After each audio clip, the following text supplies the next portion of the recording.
नमस्कार दोस्तों, English study platform में आप सभी का एक बार फिर से स्वागत है। आज हम इस वीडियो में पढ़ेंगे क्लास 10th की बुक फर्स्ट फ्लाइट की 6th पोएम अमेंडा, जिसे रॉबिन क्लेन के द्वारा कंपोज किया गया है। जैसा कि हर बच्चा यह सोचता है कि उस पर नियंत्रण व आदेश होता है कि यह काम न करो, वह काम न करो, यह बात आप भी महसूस करते होंगे कि आपकी स्वतंत्रता बाधित हो रही है जब आप कोई काम करना चाहते हो और आपके माता पिता या आपके बड़े अभिभावक उस काम को करने की आज्ञा नहीं देते हैं। इस कविता में यही बात दर्शाई गई है। यह कविता एक छोटी सी लड़की अमांडा के बारे में है, जिसे उसकी माँ के द्वारा लगातार गलतियाँ करने के लिए बार बार निर्देशित किया जाता है। इस कविता में लड़की की भावनाओं को बहुत ही खूबसूरती के साथ व्यक्त किया गया है कि कैसे उसे छोटी छोटी चीज़ों के लिए उसकी माँ द्वारा नियंत्रित और निर्देशित किया जाता है। आइए अब देखते हैं पोएम को।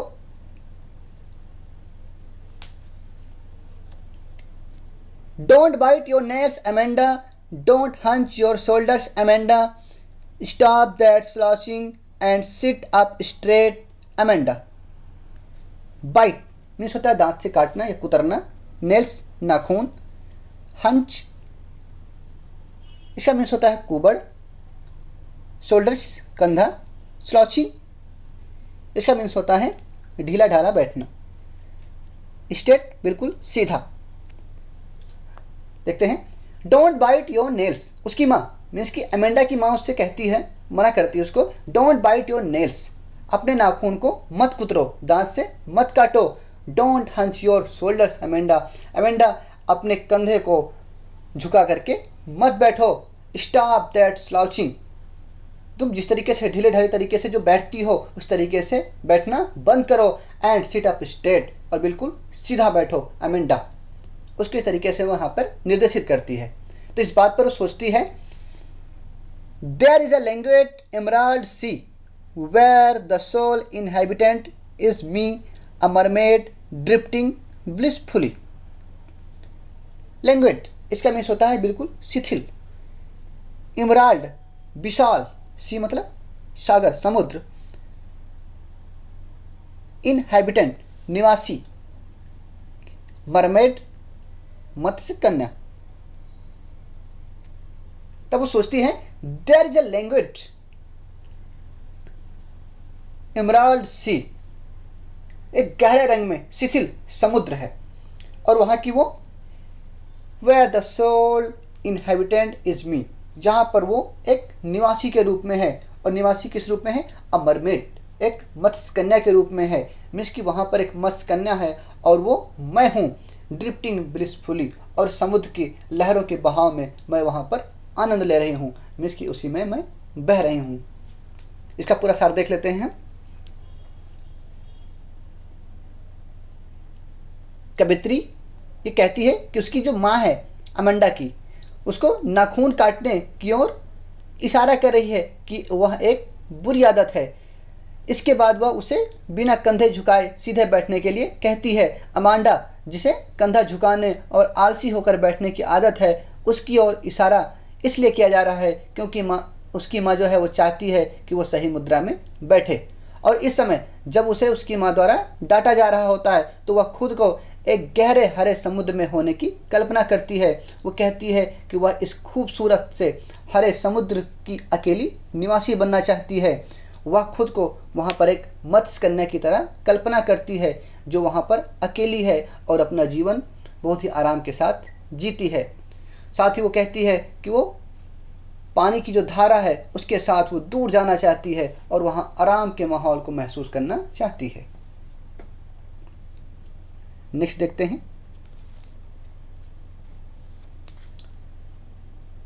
Did you finish your homework Amanda, did you tidy your room Amanda, I thought I told you to clean your shoes Amanda.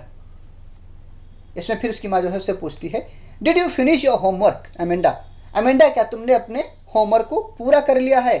Did you tidy your room Amanda, फिर उसे पूछती है कि अमेंडा क्या तुमने कमरे को साफ कर लिया है, व्यवस्थित तरीके से उसको रख दिया है जो सामान उसमें है। I thought I told you to clean your shoes, मैं सोचती हूँ मैं तुमसे कहा था कि तुम अपने जूते साफ कर लो, क्या तुमने इस सारे काम कर लिए हैं? और इस बात पे फिर वो सोचती है, I am an orphan roaming the street, I pattern soft dust with my hushed bare feet, the silence is golden the freedom is sweet. तब वो सोचती है कि ऑर्फन मीन्स होता है अनाथ, रोमिंग मीन्स होता है घूमना, पैटर्न मतलब डिजाइन बनाना, सॉफ्ट डस्ट कोमल सी धूल, हस्ट इसका मीन्स होता है शांतपूर्वक या बिना शोर किए हुए, बेयर फीट नंगे पैर, साइलेंस मीन्स होता है शांति। तब वो सोचती है कि I am orphan roaming the street, मैं गली में घूमती हुई एक अनाथ के तरीके से हूँ। वो अपने आप को अनाथ समझती है और वो करती क्या है, वो ये इमेजिन कर रही है आगे कि I pattern soft dust with my hushed bare feet, मैं अपने नंगे पैरों से चुपचाप बिना शोर किए हुए जो कोमल सी धूल है उस पर मैं डिजाइन बना रही हूँ। ये सारी चीज़ें वो सोच रही है। फिर सोचती है कि द साइलेंस इज गोल्डन, जो शांति है, जो चुप्पी है वो सुनहरी है, द फ्रीडम इज स्वीट, जो आज़ादी है वो बहुत ही मधुर है। इसका सार देख लेते हैं। इसकी अमांडा की जो माँ है उससे वो पूछ रही है कि उसने अपना गृह कार्य किया है या नहीं, और फिर वह उससे पूछती है कि उसने अपना कमरा साफ किया है या नहीं। इसके अलावा उसे अपने जूते साफ करने के लिए भी याद दिलाया जाता है। मीन्स कि हम यहाँ यह देख सकते हैं कि उसकी माँ जो है लगातार उससे सवाल पूछ रही है कि उसका होमवर्क हो रहा है या नहीं, या उसने अपने कमरे जूते साफ किए हैं या नहीं। लेकिन जब दूसरी तरफ बात की जाए, जब अमांडा अपनी माँ की बात सुन रही होती है तो वो खुद को एक अनाथ समझती है जो सड़कों पर घूम रही होती है।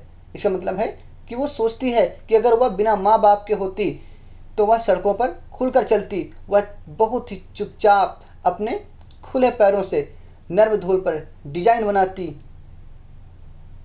मीन्स कि हमें देख सकते हैं कि अमांडा जो है अब वह अपनी माँ के विपरीत सोचती है। उसकी माँ चाहती है कि वह सब कुछ साफ सुथरा रखे, लेकिन अमांडा अपने नंगे पैरों से धूल में खेलना चाहती है। इसके अलावा वह अपनी माँ के इस निरंतर निर्देशों से इतनी तंग आ चुकी है कि वो कहती है कि मौन जो है, शांति जो है सुनहरा है, जिसका अर्थ है कि मौन बहुत ही महत्वपूर्ण और कीमती है।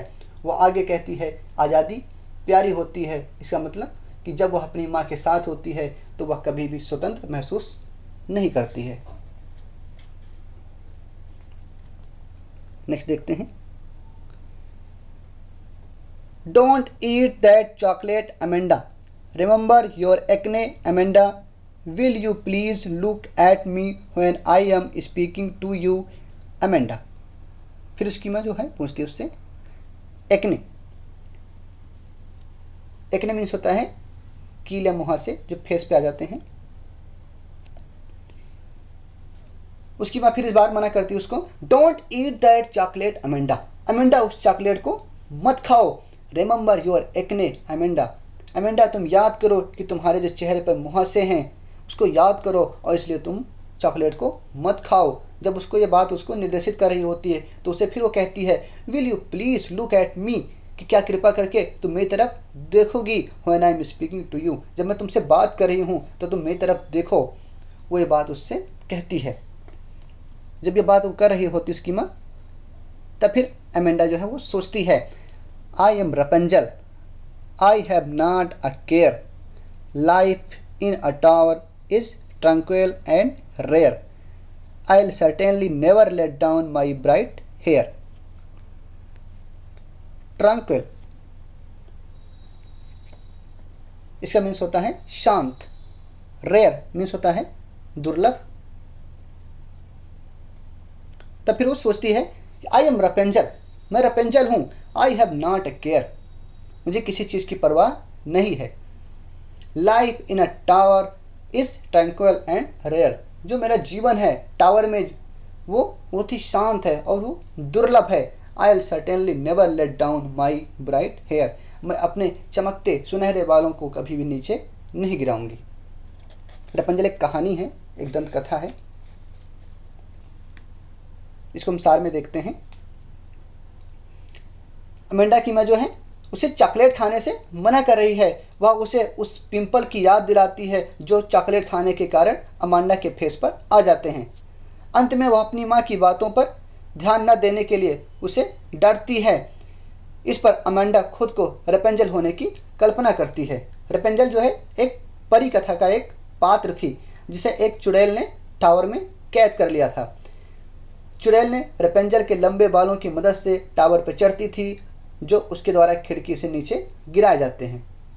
तो यहाँ पर अमेंडा जो है रेपेंजल बनना चाहती है क्योंकि उसे लगता है कि टावर में जीवन जो है वो शांतिपूर्ण और असामान्य होगा। वह सोचती है कि वह स्वतंत्र होगी और टावर में शांतिपूर्वक या शांतिपूर्ण माहौल में रहेगी। वह खुद से ये पुष्टि करती है कि वह कभी भी अपने बालों को किसी के सामने नहीं आने देगी ताकि कोई उसके बालों को पकड़ करके उस टावर पे न चढ़ सके। इसलिए वहाँ पर वो अकेले और शांत मुद्रा में रहना चाहती है कि मीन्स उसको कोई वहाँ पर उसकी आज़ादी को छीनने वाला न हो। लास्ट देखते हैं। Stop that sulking at once Amanda, you are always so moody Amanda, anyone would think that I nagged at you Amanda. Sulking इसका मीन्स होता है मन में खिन्न होना, उदासीनता। नेग्ड मीन्स होता है दोष निकालना, डांटना, परेशान करना। Stop that sulking at once Amanda, उसकी माँ फिर कहती है तुरंत ही, अमेंडा से कहती है कि तुरंत जो तुम्हारे मन में जो खिन्नता है, जो उदासीनता है, उसको समाप्त कर दो, खत्म कर दो। You are always so moody Amanda, तुम हमेशा से इतनी मूडी प्रवृत्ति की हो। मीन्स की कोई डांटने के बाद उदासीन होकर के,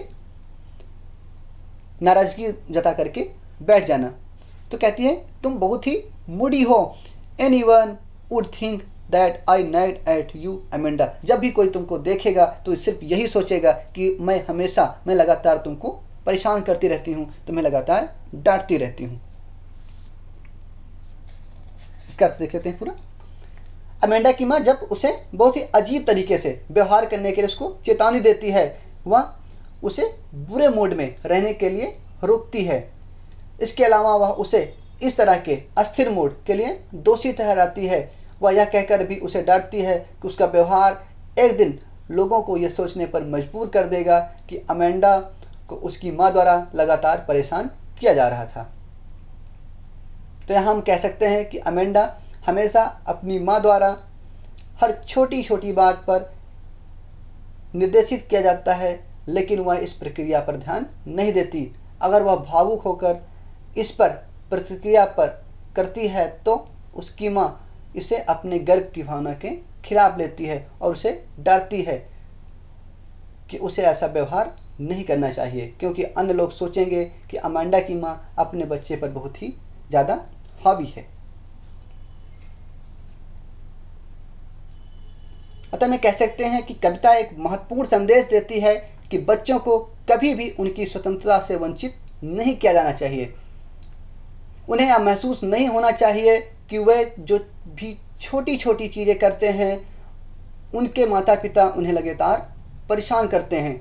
माता पिता की जिम्मेदारी है कि वह अपने बच्चों का पालन पोषण इस तरह करें कि वह निराश होने के बजाय उनके दृष्टिकोण को समझें। बच्चों को यह नहीं लगना चाहिए कि वह एक अनाथ को उनसे ज़्यादा आज़ादी है। यह सोचने पर कभी भी बच्चों को मजबूर न करें। तो दोस्तों, हमें उम्मीद है ये वीडियो आपके लिए हेल्पफुल रहेगी। कृपया करके मेरा सपोर्ट करने के लिए चैनल को सब्सक्राइब और वीडियो को शेयर करना मत भूलिएगा। Thank you for watching.